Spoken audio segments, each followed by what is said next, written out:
Akhirnya saya tahu apa yang harus saya lakukan agar sistem keadilan di tengah kawan-kawan honorer bisa ada. Kawan-kawan semua di sini gini, saya tahu, saya paham. Kawan-kawan semua di sini pengennya, intinya adalah hari ini juga Mas Dito keluar SK. Kalau memang kawan-kawan maunya kayak gitu, saya keluarkan semua SK. Cuma yang jadi masalah kan nggak ada gunanya. Nah, jadi dengan SK yang diminta mirip banget pokoknya, cuma bedanya kalau dibawa ke bank nggak laku aja. Sebenarnya kalau cuma permintaannya itu keluarkan SK nggak apa-apa, tetapi pengakuan dari negara ada. Oleh karena itu kawan-kawan semua, yang saya bisa pastikan adalah saya tolong kirim ke saya datanya tentang sebenarnya jumlahnya berapa, kemudian setelah itu yang kedua yang sudah puluhan tahun berapa.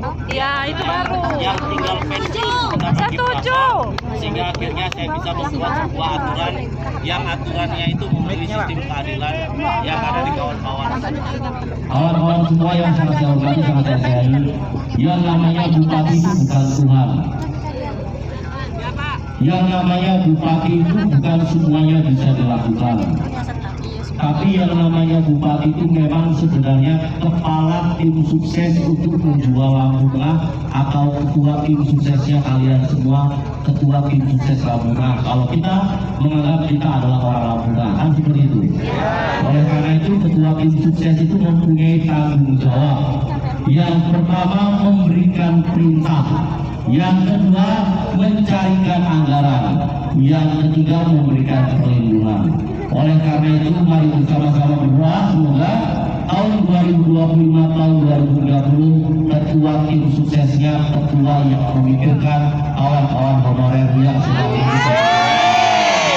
Nah, kawan-kawan semua, ini coba datanya dikasih supaya saya dan Mas Babang serta kawan-kawan yang lainnya bisa action langsung, sehingga akhirnya bisa membawa sebuah perubahan untuk kawan-kawan semua yang ada di sini. Saya mohon maaf sekali lagi atas keterbatasan kami semua sebagai bagian dari pemerintah Kabupaten Lampung. Tapi yang jelas satu hal, kami semua duduk bersama dengan kawan-kawan menunjukkan bahwa kami semua paham, kami semua tahu bahwa kami adalah harapan terakhir untuk kawan-kawan semua yang ada di sini. Dan kami akan memerankan itu sebagai orang dan keluarga yang membela dengan semua kemampuan yang ada, agar apa yang disampaikan oleh Adik Rata tadi, yang disampaikan oleh Adik Ahmad tadi, yang disampaikan oleh Pak Uca tadi, bisa terrealisasi untuk kawan-kawan semua yang ada di sini. Nah, itu mungkin yang bisa saya sampaikan. Saya minta semua orang kita berdua diskusi aja, coba ceritakan apa yang bisa dilakukan untuk kawan-kawan yang ada di sini. Tapi yang jelas mereka tetap bisa dapat honor biasa. Benar, masih. Assalamualaikum warahmatullahi wabarakatuh. Waalaikumsalam warahmatullahi wabarakatuh. Salam sejahtera bagi kita sekalian. Tapi ingin puro. Yang terhormat Pak Wakil Bupati, Mas Ardito, Pak Asisten, kawan-kawan sekalian, tenaga non ASN Kabupaten Lampung Tengah yang berbahagia. Pada kesempatan siang hari ini adalah titik kedua setelah kawan-kawan datang tadi pagi ke DPRD Kabupaten Lampung Tengah. Tadi sedikit banyak sudah disampaikan di sana, dan kami juga sudah mengetahui apa yang menjadi tujuan kawan-kawan kita sekalian hadir ke sini. Tidak lain tidak bukan adalah bagaimana semua rekan-rekan sekalian, Bapak Ibu sekalian bisa terpenuhi keinginannya, yaitu bisa diangkat menjadi P3K. Itu tujuannya Bapak Ibu sekalian. Akan tetapi akan tetapi pada hari ini kita masih dalam tahap, sudah kita ketahui, untuk seleksi P3K. Dapat kami laporkan Pak Wakil Bupati, hari ini yang sudah lulus itu sedang proses pengisian, artinya daftar riwayat hidup. Ya, kemudian ada kawan-kawan kita ini yang belum lulus.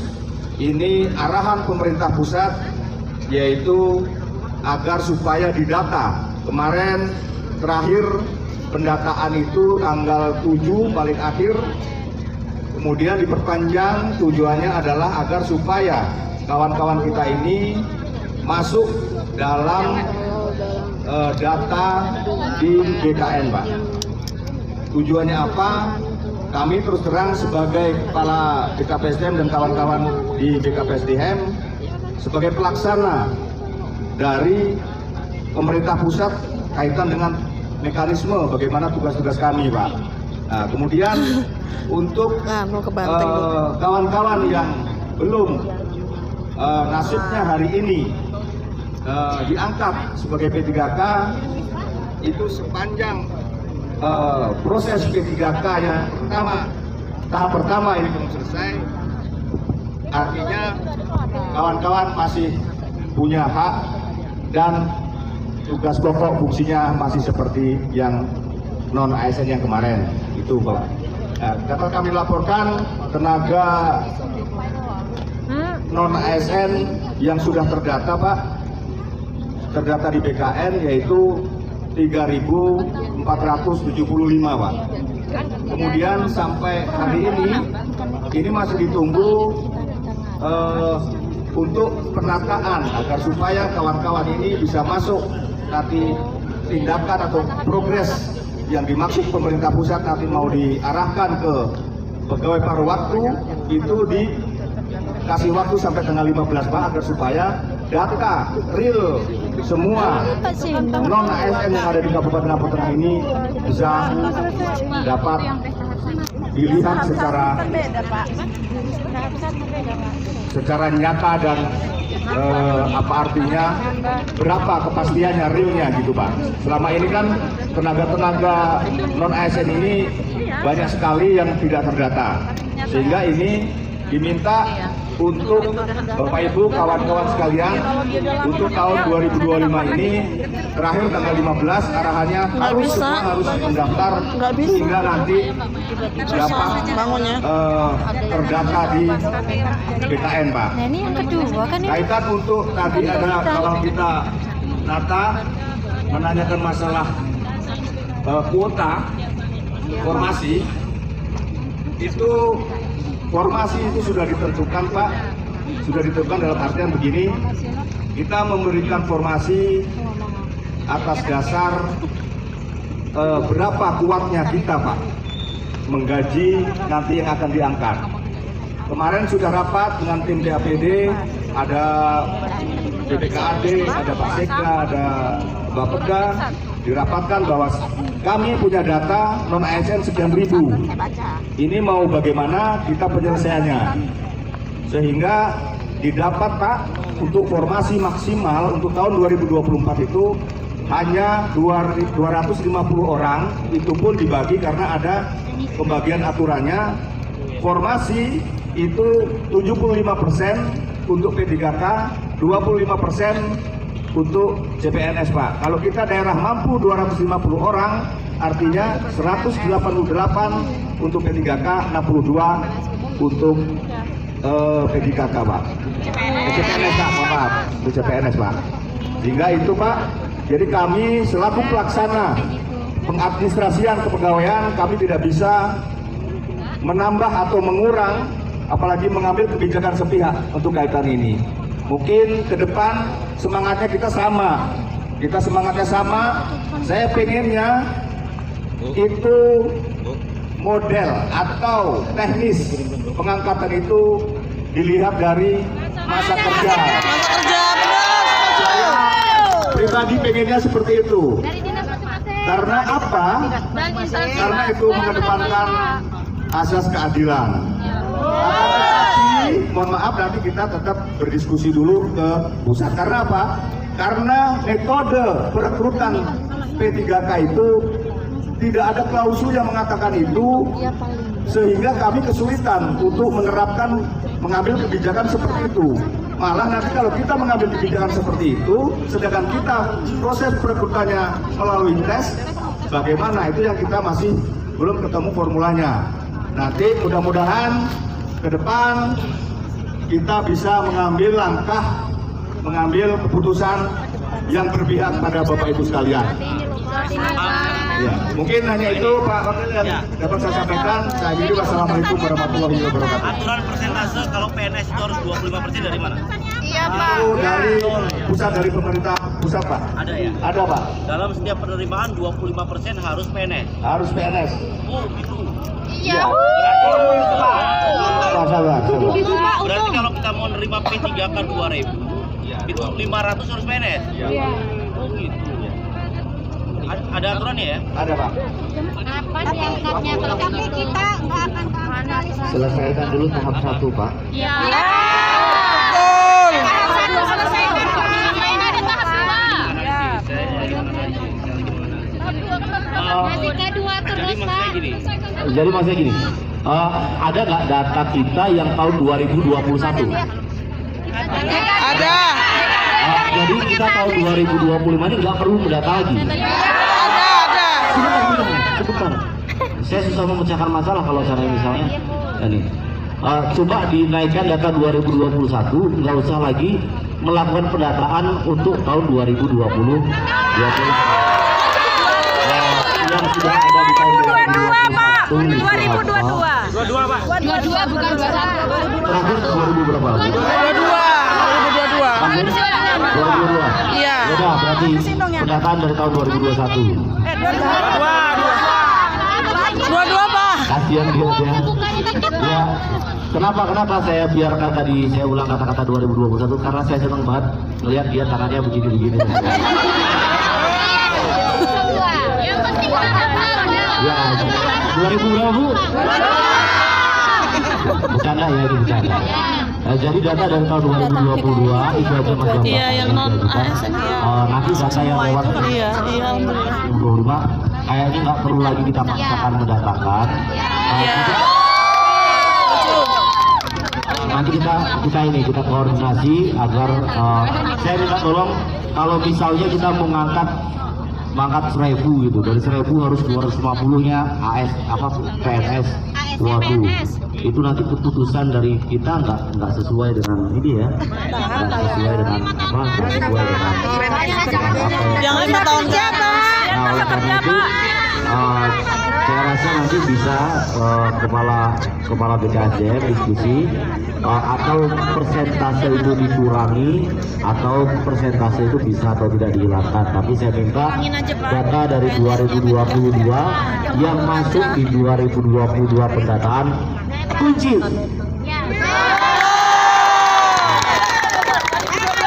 Kunci karena itulah permasalahan pertama yang harus kita selesaikan.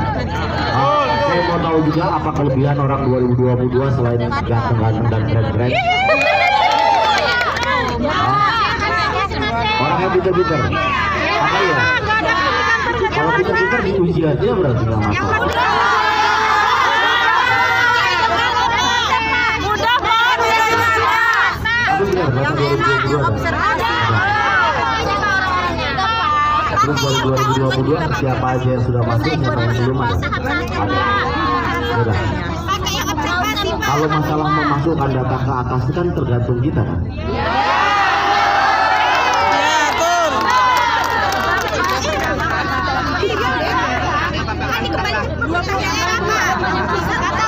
Ya, saya sudah paham. R2. Kawan-kawan ini ada yang istrinya orang enggak? Ada bapaknya orang apa enggak? Ini kan kalau kawan-kawan kelamaan di sini kan kasihan sama keluarganya. Bapak udah izin. Yang jelas satu hal, sampaikan salam untuk keluarganya bahwa aspirasi sudah disampaikan.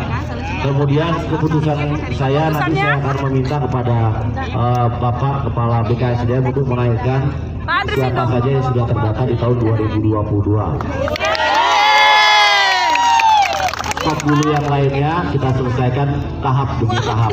Saya rasa yang tahun 2022 sudah nggak tahan karena sudah nunggu bertahun-tahun.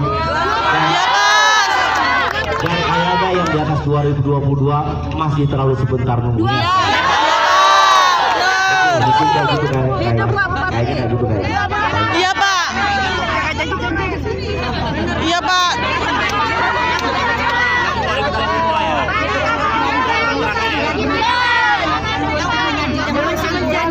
Kesimpulan Pak. Kesimpulan. Jika belum terrealisasi, bisa sesini lagi nanya lagi. Kita nongkrong lagi di sini itu yang pertama.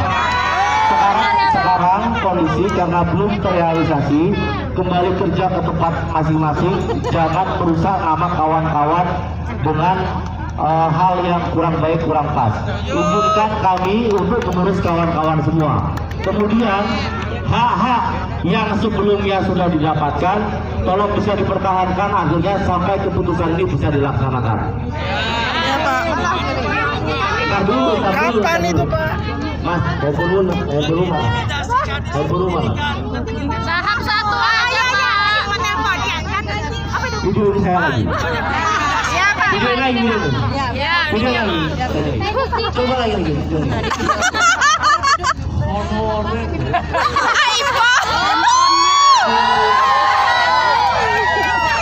Kali BKP Reno 22. Kamar ini malah Pak. Itu yang satu Pak, yang satunya di sini.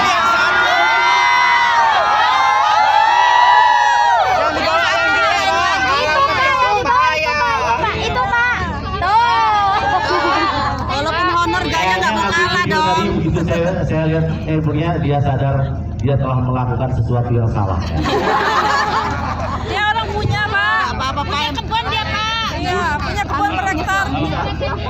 Sedikit menambahkan untuk pendataan di 2022 itu perlu diketahui ada jenis jabatan yang tidak masuk dalam pendataan Iya Pak. Iya kasihan Pak. Udah bertahun-tahun. dan kebersihan.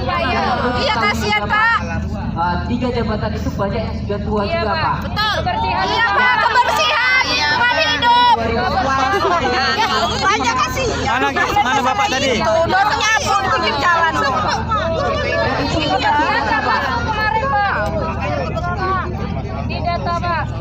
Mereka bersih-bersih Pak pinggir jalan, tapi nggak di masuk di data. Iya, kasihan lo Dora.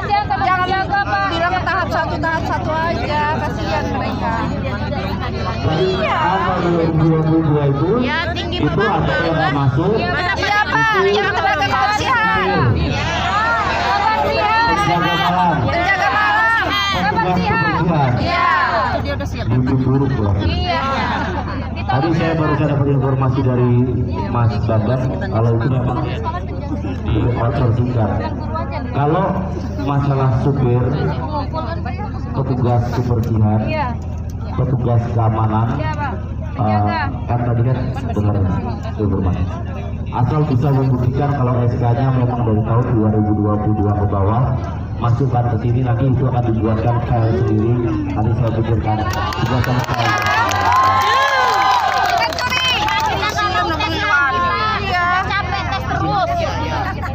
Bagaimana kalau dia sertifikasi atau SMP Pak? Tidak masuk dalam klasifikasi pendidikan Pak. Nggak ada tes lagi. Udah tua.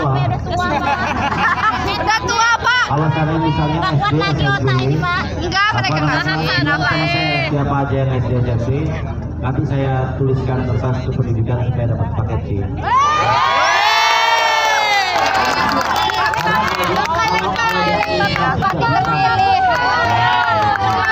Saya bantu supaya bisa melengkapi administrasi ya.